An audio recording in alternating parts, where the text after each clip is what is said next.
Welcome back to the Photographer's Notebook podcast. On today's show, we're discussing photography training and workshops. Photography has changed drastically over the past 5 to 10 years. With smartphones and affordable digital SLR cameras, more people are shooting their own images like never before. They serve as a chronicle of our daily lives, and learning how to take great images helps tell our stories. On the show today, my guests will talk about the importance of photography, why educating yourself in photography workshops are important, the various classes that are offered, and new trends in photography learning. So, whether you're a beginner at taking photos, an amateur, or even a professional, this show has something for you. So let's get into it. You're listening to the Photographer's Notebook podcast, the destination for inspiring photographer interviews and conversations. On every episode, we bring you photography tips and tricks to bring your photography to the next level. We also bring you down-to-earth guidance for couples arranging their weddings and some innovative information for entrepreneurs to pump up their business. Let's get started. Here's your host, Daniel Douglas. Welcome to the Photographer's Notebook Episode 2. In the first episode, we discussed concert photography with my guest, Mike Bird, a concert photographer in Washington, D.C. I met Mike in a training workshop that I attended, and I'm very happy to have on the show today Marie Joabar from Capitol Photography Center in Washington, D.C. It was through Capitol Photography Center that I met Mike. Marie is the creator of Capitol Photography Center and who was, for more than a decade, the education programs manager and corporate trainer at Pen Camera, one of Washington, D.C.'s longstanding photography retailers. Marie developed that company's educational program, growing it from 3 topics in 2003 to almost 50 in 2011, and earned it the reputation of having the area's largest selection of classes with the widest variety of topics. When Pen Camera closed its doors in 2012, Marie took the leap and created Capitol Photography Center, where hobbyists, amateurs, and professional photographers could continue learning and grow. Welcome to the show, Marie. Well, thank you, Daniel. I'm thrilled to be here. And I am so happy to have you on today's show, Marie. You just don't know how excited I am to do this after a little brief pause in producing the podcast. So I want to get right into a couple of things, if we will. During the introduction, I mentioned how you got started and just a little bit of a backstory, how I met Marie. One day I was just going into Pen Camera looking at some gear, and I noticed that they were closing shop. And that's when I actually met Marie. Now, Marie, you probably don't remember that, but I do. So it was from there. And when I talked to Marie, she was talking about different classes and things that she was doing. So I got a little bit interested in that. And I took one of the courses, and I believe it was the one about getting started in event photographer with one of your trainers. Mm-hmm. So if you will, Marie, just fill in the blanks a little bit, something that I may have forgotten about who you are, how you got started, and what does Capitol Photography Center mean to you? All right. Well, great. I started Capitol Photography, like you mentioned. I started it when Pen Camera closed. So I was running their classes and had found a great group of instructors to teach people. And people loved it. They loved that there was a great resource that they could go and they could learn photography. So when Pen Camera announced that they were closing, I thought, oh my goodness, there's obviously this need for learning in the DC area, and people definitely want to learn. So that's when I decided to just go ahead and start Capitol Photography Center. I didn't want there not to be a resource for people to be able to learn more about photography. So my goal with Capitol Photography Center was to just create that resource where people could sign up and take great classes with wonderful instructors and just really continue their learning to perfect their photography and to reach their photography goals. So were you a little nervous about starting it? I mean, you were A working little full time. nervous? A little nervous? Oh my goodness. Yes, I was very nervous. I had never run my own business before. I was always an employee somewhere. And here I am going to just go out on a limb and start a business. So one thing I knew though, I knew how to run classes. I knew what was involved with that. I knew what was needed for organizing. I knew what was needed for instructors. I knew what was needed for, from the client's perspective or the customer's perspective. So I had that and I was very confident about that. What I didn't know was how to run a business. So, I have to say the first year was just unbelievably life-changing, just learning so much about running a business. How did you get started? How did you get started in training? Were you a trainer prior to Pen Camera, or how did that all happen? So I wore many hats before Pen Camera, but I was in management in women's clothing, and I, as part of management, you have to train your employees. So not only was I training, let's say, salespeople, I was also training managers. And I just found that I really liked training. I really liked helping people understand new things or systems or procedures or whatever it was we were, supposed to teach. I just really enjoyed that aspect of it. So when I started at Pen Camera, so I decided to leave women's clothing because retail management is just brutal, the hours and the amount of work. So I decided I wanted my own life back. So I decided to get back to photography, and I applied at Pen Camera, and I was so thrilled that they hired me. But when they hired me, they really didn't have a training program. So I was just more or less thrown out there on the floor, and they said, okay, work with so-and-so and she'll help you figure it all out. And she did a great job, but really there was no training. So I approached the owners at Penn and say, look, you don't have a training program, and I can make one for you, and I can help. Anytime we have new people come on board, I can train them. I can work with the existing employees and, coordinate training with the vendors. And they were very receptive to it. So that's what I did. I kind of created the position at Penn, and then I created their training program. And then with that, they decided, that we needed more. We needed now to help the customers learn. And so they wanted to offer classes. And so I started doing that as well. I really miss Pen Camera because that was like the premier pro shop in DC to go to. And so I really miss that. But in the training, how do you select, or what's your process to get trainers? I know you teach a few classes, but you also have other trainers. Now, I know who some of those trainers are, but I want you to tell the audience about how you go about selecting these trainers, who they are, and maybe pick one or two to highlight. Okay. Well, the main thing when I'm considering someone for a trainer, so sometimes people approach me and say, oh, I see what you're doing. It looks fabulous. Would you consider me to be an instructor? Or sometimes I see people, or I hear people at a talk, or somebody might mention somebody that they listened to at a talk or a presentation, or maybe even at a class. And I might sit in on one of their sessions or listen into them or find out more about them, and I might approach them. So either way.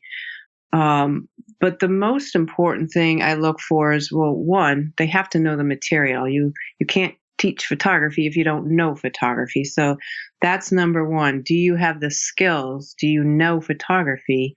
And then number two, I have to say this might even be a little more important, is can you teach?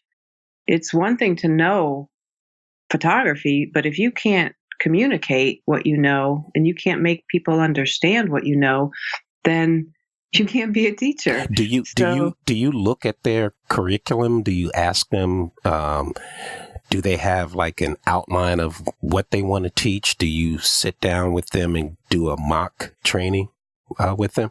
I wouldn't say I do a mock training. What I usually do is we usually meet and discuss that. And everybody's going to have their own little specialty or their own strengths. So I might come across an instructor who's wonderful, let's say at wildlife or nature photography or something like that.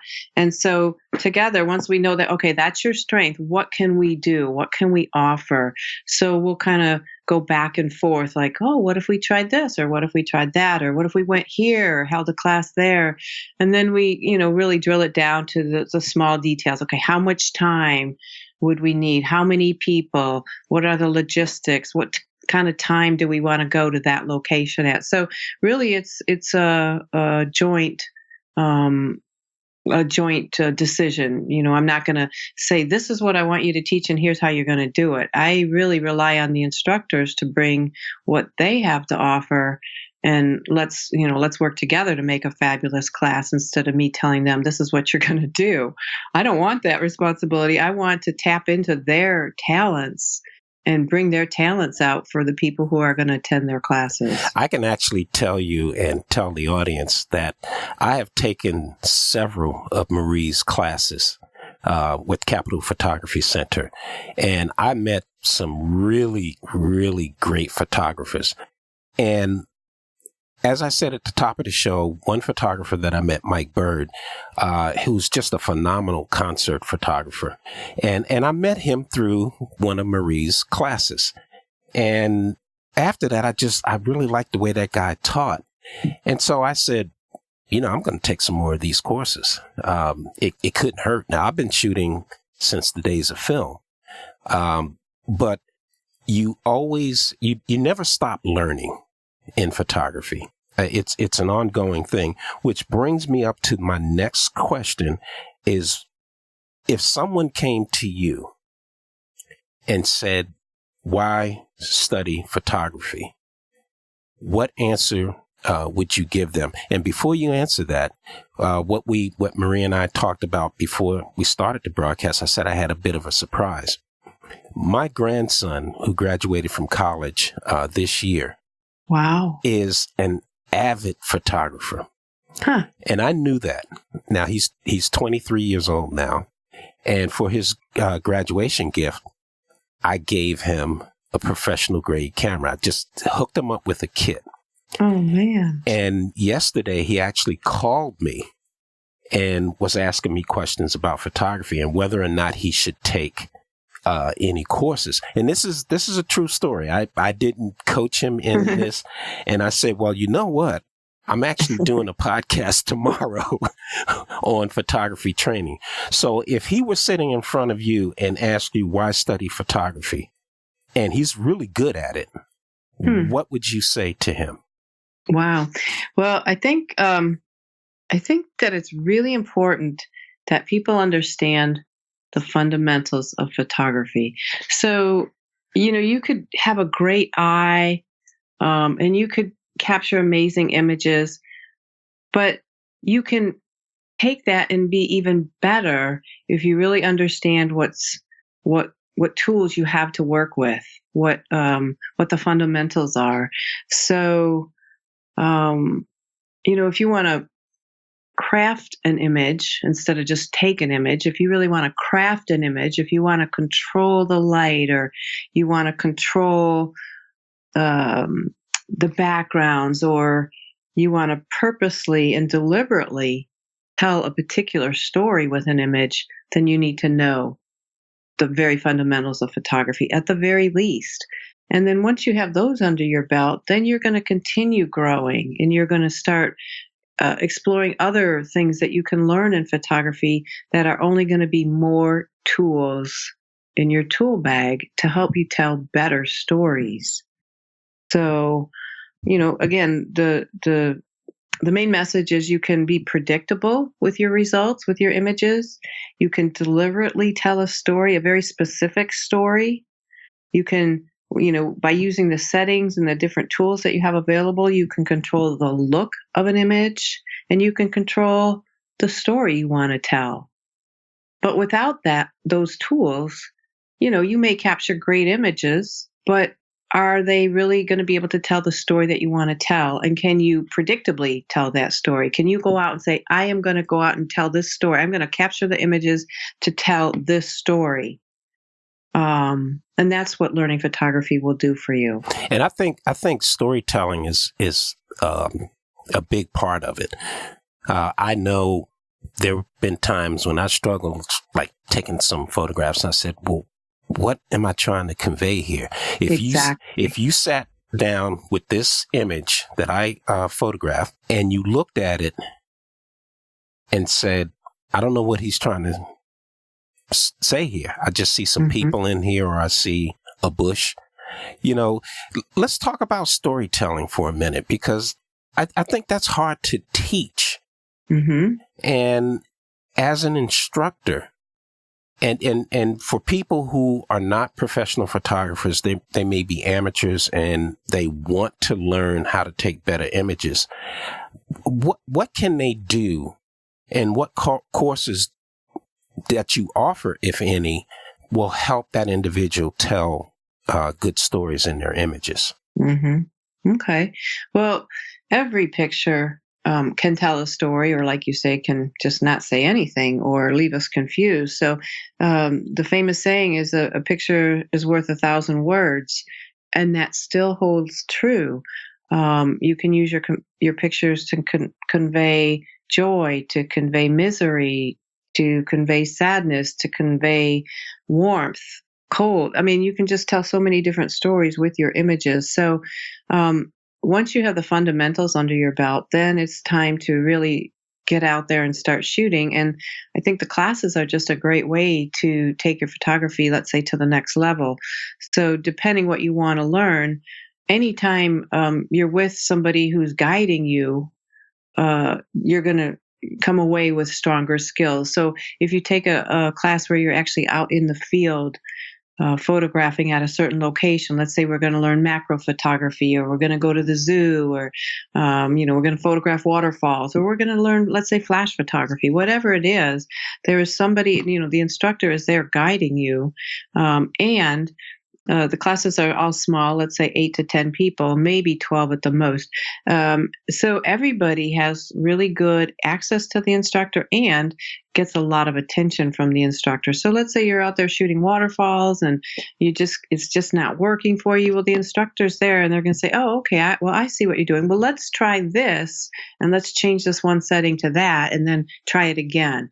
And so you go, oh, okay, well, gosh, that's all it took. Shoot. Okay, now I got it. And so you leave the class with those stronger skills. So we have so many different classes. We offer, let's say, 15 to 20 different classes a month on really anything you want to learn. We have food photography, night photography. And that's what, that was my next question. Let's talk about, some actual classes that you offer. Let's start with, what is the most popular class that you offer? The ones that you seem to fill up time and time again.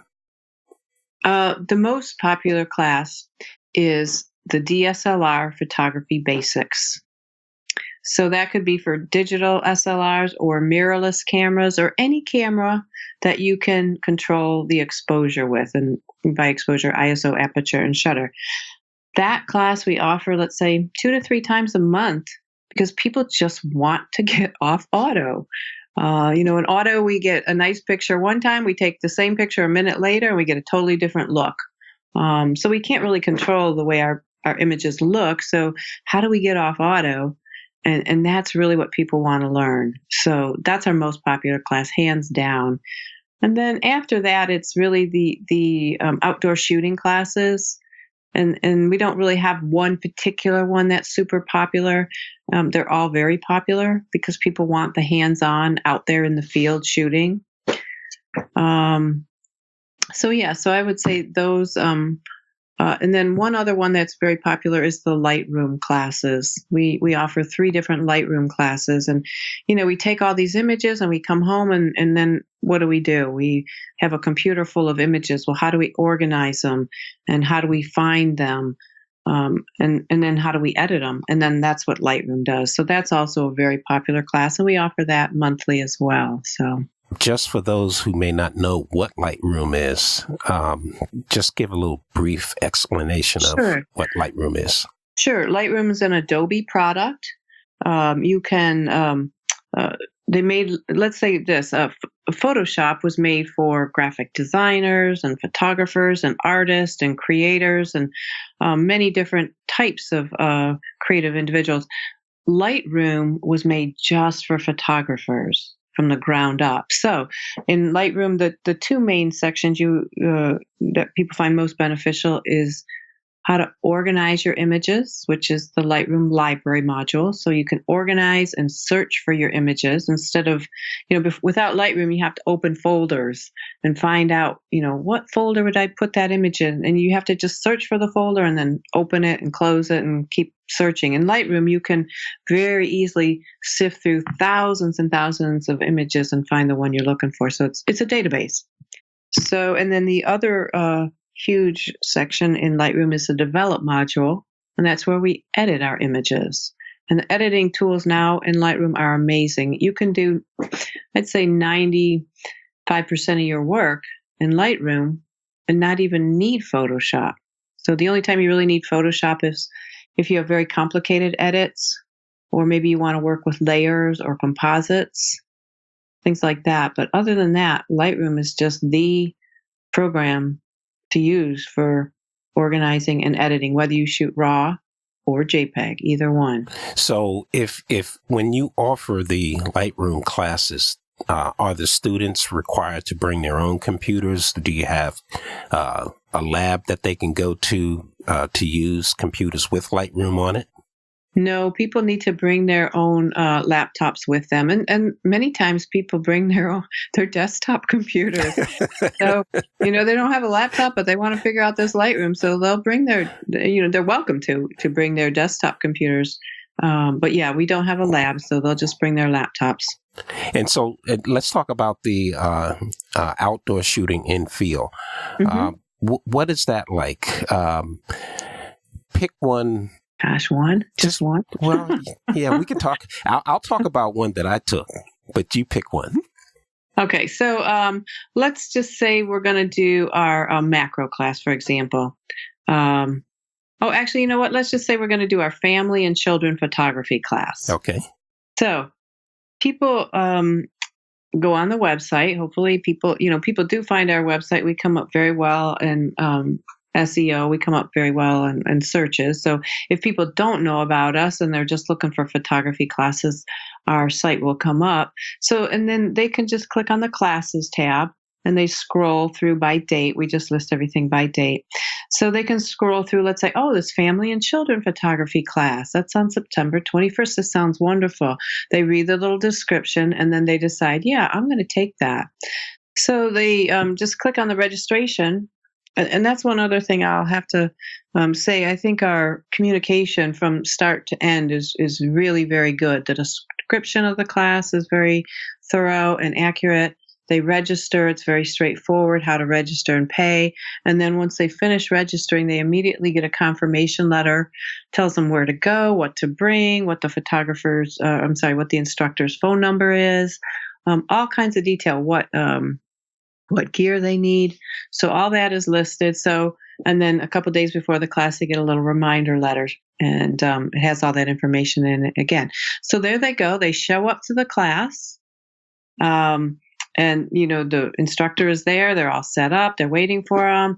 And then the class begins. So we usually start with introductions. We kind of want to have an idea of who's attending the class and why are you here? What do you want to learn today? What made you sign up for this class?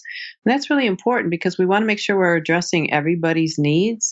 So if we know what people's needs are, then we can make sure that we're addressing them. And then the classes, like I say, they're all pretty small. This family and children is only 8 people. So everybody, gets to sit in. They listen to, let's say, the lecture portion.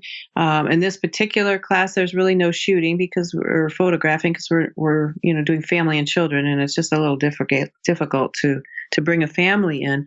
But we asked the participants to, let's say, bring some of their favorite photos of that they might have taken of family and children, and we do a nice little critique and maybe offer them ways to maybe improve the photo if by chance. So that's pretty much how that class goes. Lots of opportunity to ask questions and get help from the instructor. And we will make sure that we have your website in our show notes for those who don't want to go and try to search for it. We'll have the links to a lot of the things that we're talking about in the show notes. Now, I want to talk about a class that I took. And again, as I mentioned before, I took several.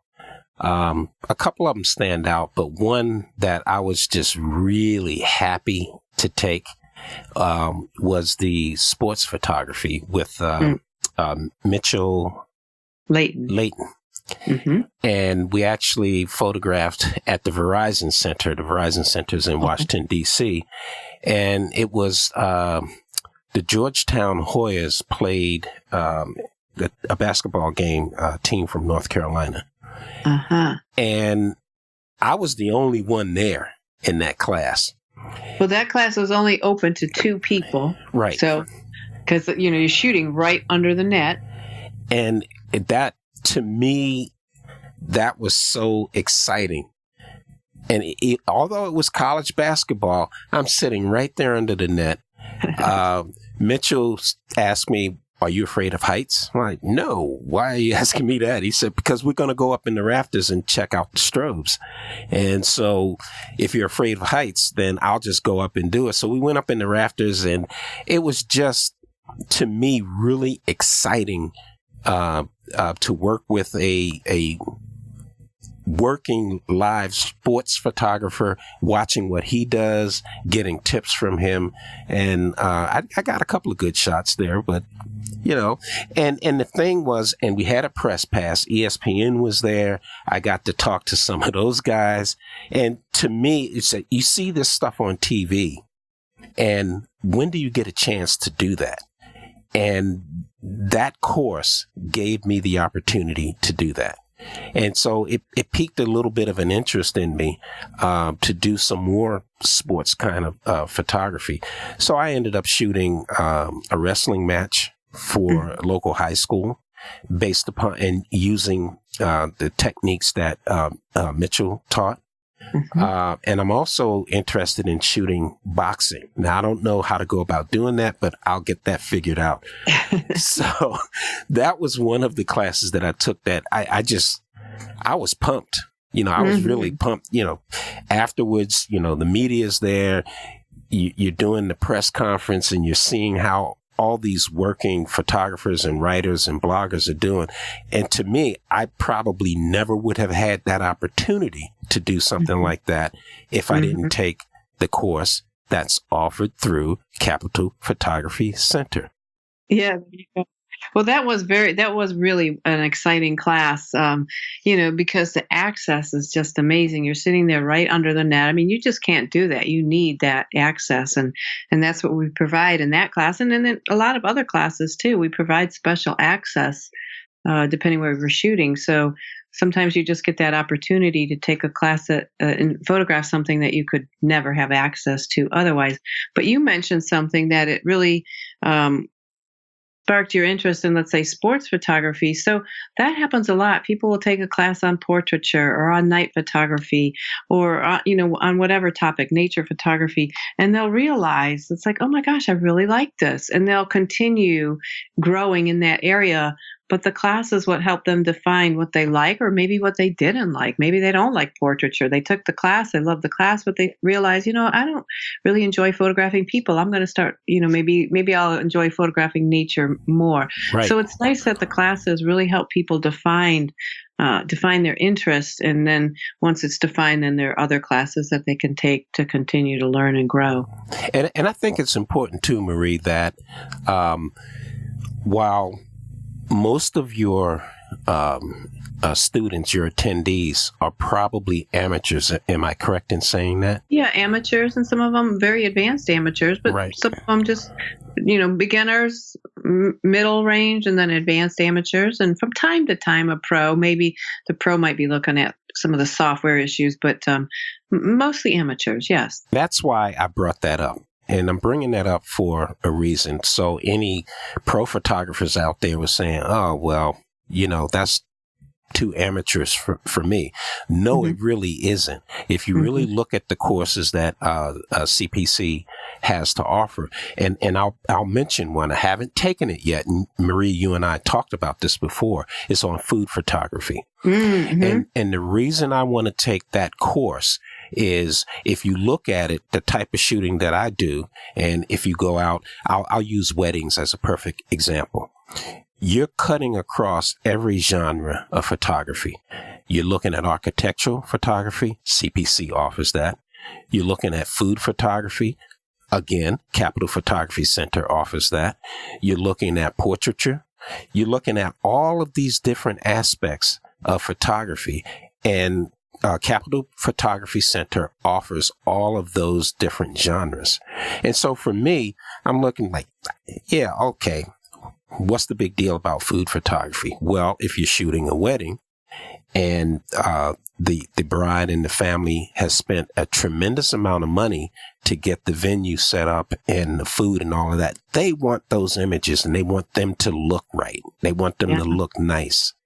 And so you can't go wrong if you don't know food photography. Like, I really don't know food photography about setting up. I've learned a lot by going to YouTube. But there's no substitute than getting hands-on.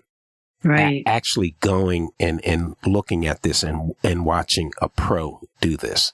And so I'm signing up for, I know I missed it the last time. And I just looked the other day and I saw that it is offered again. And I think that class size is 10. Yeah. Actually, that class size is 12, but 12. there's three. There's three people, three instructors. Renee Comet's the instructor, and then we have Bonnie Benwick from the Washington Post, and then we also have myself assisting as well. So we're 12 people with three instructors, let's say. And you heard what Marie just said. You have a professional food photographer. You have someone from the Washington Post there. I mean, you cannot. You just can't discount the things that you can learn, the connections that you may make exactly while doing this. And I got to tell you, even though I've gained a lot by taking courses with Capital Photography Center. That is so good to hear. That's how it's supposed to work. You're supposed to sign up for a class. One, you're supposed to have a good time. And two, you're supposed to leave the class with added skills or new skills or perfected skills. So it's fun, but it's also a great way to learn. And that's how it's supposed to be. Yeah, it's a perfect way to learn. And again, I've been shooting for quite some time now, but you never stop learning in photography. You can't, especially in the digital age. That's so true. So we talked about your typical students. We did talk about some of the courses and types of courses that you offer. I noticed last year, I believe it was last year or this year, that you offered something new. And what it was, you offered a course, and I believe you went to Italy. Oh, yeah, it's a photo workshop. Yeah. Right. Talk about that, because you didn't offer that when you first started. No. So we've started doing some travel workshops. So, but we only started it, let's say, I think last year, 2018. So we offered 2 last year. We went to the Smoky Mountains in the spring. So that was our very first travel workshop. It was an amazing time. Was that in Tennessee? Yeah, Okay. Tennessee, Smoky Mountains, Tennessee. So that was our first workshop. It was wonderful. Getting our great opportunities to photograph in that beautiful park. And then in the fall, we offered a photography workshop in Italy, in Tuscany. So again, another amazing trip where we're just a group of, let's say, 10 at the most photographers staying at this beautiful winery resort in Tuscany. And we have our own driver. We can go wherever we want to go. We have our meals, our breakfast and our dinner, extravagant meals every day. Walk right out of your door at the winery and beautiful sunrises over the vineyards. I mean, it's just an amazing trip. Seeing or traveling to some of these historic walled cities, the ancient cathedrals. So Tuscany will do that again this year. We did last year. We're going to do it again this year. Not sure if we'll do Tuscany next year. I'd like to kind of change it up a little bit. We might offer different locations for next year. But those are just a great way to be totally immersed in photography in beautiful locations. Let me put a little bug in your ear, if I may. Oh, okay, good.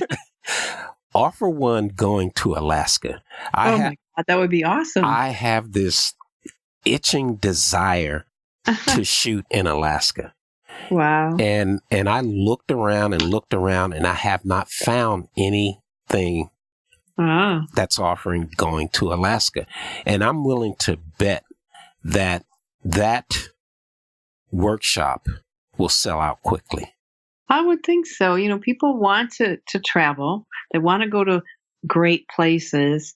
And they want somebody who's going to show them where to go once they're there. Right, exactly. So when I do when we do the travel workshops, I am usually paired with another instructor. Well, not in Italy because I know Italy well, but for example, we went to the Smoky Mountains and I wasn't that well versed in the location. So I had another instructor who was very well versed in the location and he worked with me. So we did the workshop together. So if we were to do, let's say, Alaska, since I'm not that well versed in where to go, I'd find somebody who is. So you can just know that if I put a travel workshop online, you're going to be taken to great places to capture the light at the best time. And I'm going to make sure that by finding somebody who can get us there. I would be one of the first to sign up. Well, sure. Stay tuned. We'll see. Who knows what'll show up for next year. So are there any new courses that you don't have already listed, or new workshops or resources that you're planning to offer that you can talk about now? What we're going to be offering really soon, or going to be listing, let's say, really soon, is going to be our holiday classes. And those are always a lot of fun, where we'll photograph, the holiday lights at different places. We might go to the Meadowlark, I forget what they call it, the Meadowlark Garden of Lights, or we might go to the Mormon Temple and photograph those lights, or Glow in Georgetown. So we'll have a variety of holiday classes that we'll be offering. So that would be, what to look for that. The other thing that we have that I just want to mention briefly, on our website, one thing that is kind of new is we added a new tab, and the tab is called Resources. So you could click on that Resources tab, and it's what it says. If you want to find where the local photography stores are or what services they offer, we list that. If you want to find out maybe some nearby photo exhibits, like what's on exhibit at the Smithsonian or the different places, we list that as well. We list helpful accessories that would be good to have in your bag. And we list also interesting places to photograph. So there's a whole bunch of that with a bunch of listings under that with links to the location. So that would be a good place to explore. There's nothing here that's Capitol Photography Center related. We just want people to have a resource that helps them either get the gear they need, or know where to get the gear, or find fun places to photograph, or learn about, some fun photography exhibits. We just want to provide that link to help people, find out more. Yeah, I'm glad you mentioned that. I haven't visited that tab on the website. yet. But one of the things, because when I travel, going to conferences, photography conferences and things of that nature, in a town, I would like to know, where's the best place to go? What's picturesque? Or, where should I go to photograph? And sometimes I've even looked for example, when I was down in Georgia for my grandson's graduation, I went down to Savannah and I tried to find a photography walk or something like that. I saw nothing that mentioned that. So I think that's really helpful to have on the website, especially for those who may be traveling into Washington, D.C. on vacation, especially those of you who come to the Cherry Blossoms. Capitol Photography Center offers a class. I took that class as well, and you will learn a lot and you'll get some great images. So, go to her website, look at these things, and just pay attention. The other thing too that you have on your website, which I thought was interesting, and other websites, training websites don't have this. You have a student showcase. Oh, I love that. Yeah. And I always look at that and I say, wow, I look at these images, and some of those images are fantastic. And I'm saying, who are these people taking these images? Yeah. And so you pick, I don't know how you choose who would go into the showcase. So every time we do a class where there's shooting involved, mostly our out in the field classes, not for example, not our flash class. We're learning, so anytime we're out in the field shooting, we send people an email afterwards, and, we want to hear about how they liked the class. We offer them a chance to do a little survey to give us feedback, positive or negative. Hopefully it's all positive. But then we also offer them the opportunity to send us some of their images, and we'll post them on our student showcase. So this, again, is just a way to, people like to see, what did my fellow classmates shoot? Or people who didn't even take the class just want to look and see, what are people shooting when they take this class or that class? So it's just a fun way to share pictures. And do you know how good it feels when we put somebody's pictures up there, or we put a collection of their images up there? Just so happy. It's like, oh my gosh, you chose my picture, you put it on the showcase. So we're just looking for pictures that tell somebody's story. So they took the class, they compose these images that tell their story, and we want to showcase them. So, and I think that's a really good idea to do that. And before we go, I want to mention a couple of other things. Sure. Number one, a lot of folks are using smartphones to take photographs. And Mike and I talked about this, and I've talked to other photographers as well. Some photographers kind of like turn their nose up. And I said, well, you really can't, because the optics on some of those devices are really good. Do you offer classes in smartphone photography? Oh, absolutely. We have a couple different classes on smartphones.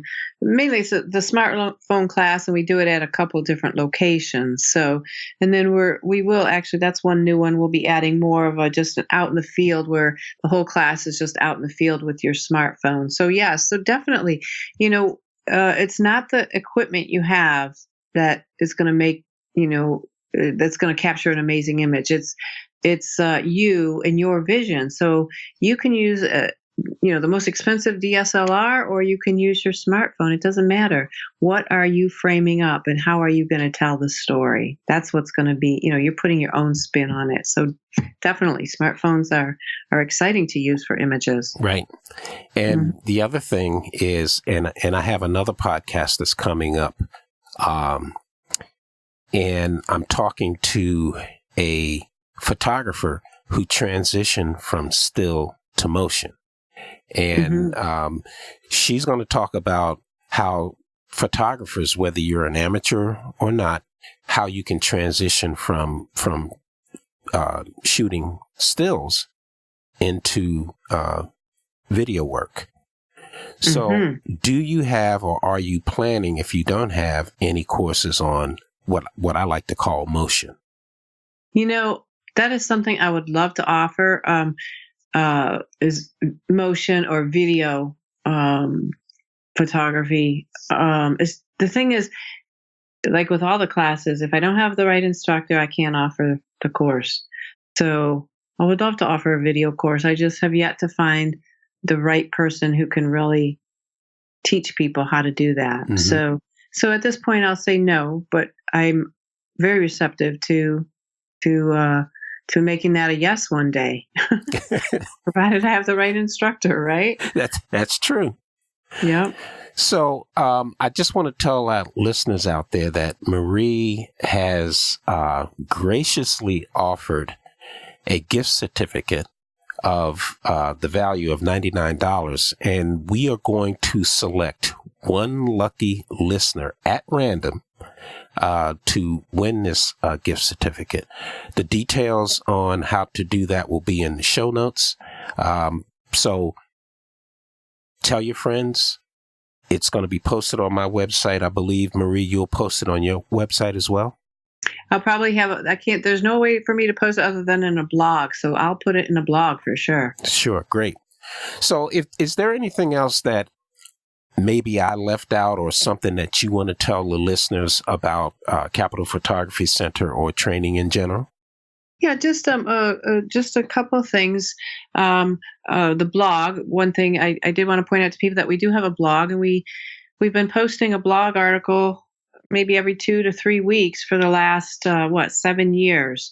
So there's just a ton of information on our blog, articles on how to shoot the moon, how to shoot sports, tips for portrait photography, tips for food photography, whatever, how to use Lightroom. There's all kinds of articles there. So that would be another great learning resource. And if they want to join in and get our newsletter, then they'll always be aware of what the new classes are and when they're coming out. So, and then the other thing is, I just want to mention we have an Instagram account and a Facebook account, and we love seeing people's pictures and sharing them or promoting other people's work through Instagram or Facebook. So if you're using those two platforms, tag us, Capital Photography Center, and let us, spread the word of your images by reposting or sharing what you're doing. So in closing, I guess the thing I'd want to say to people is don't give up. Keep learning. You're not going to learn photography in a day or a week, but keep at it, and you can go wherever you want to go with your photography. You just have to keep at it. You'll always be learning. Keep moving forward. Yes, exactly. Marie, I know that you have a busy schedule, so I really, really want to thank you for taking time out today to do this podcast. There was a lot of good information in there, and we will have all of these different links that I talked about and Marie talked about in the show notes. Marie, thank you so much for taking the time to be on the show. Oh, thank you so much for having me. This was really a lot of fun, and I'm just so happy. I'm thrilled that you asked me. Thank you. Thank you, Marie. Visit the Capital Photography Center's website at capitalphotographycenter.com. Be sure to check out the show notes for all of the links on today's show and information on how to enter the giveaway contest. As always, thanks for stopping by. Subscribe to the show from your favorite podcast app or hit us up on the Photographer's Notebook website. See you next time. Thanks for listening to the Photographer's Notebook podcast. Be sure to visit thephotographersnotebook.com to join the conversation, access the show notes, subscribe, and discover our fantastic bonus content. Spread the word by leaving a rating and review on iTunes.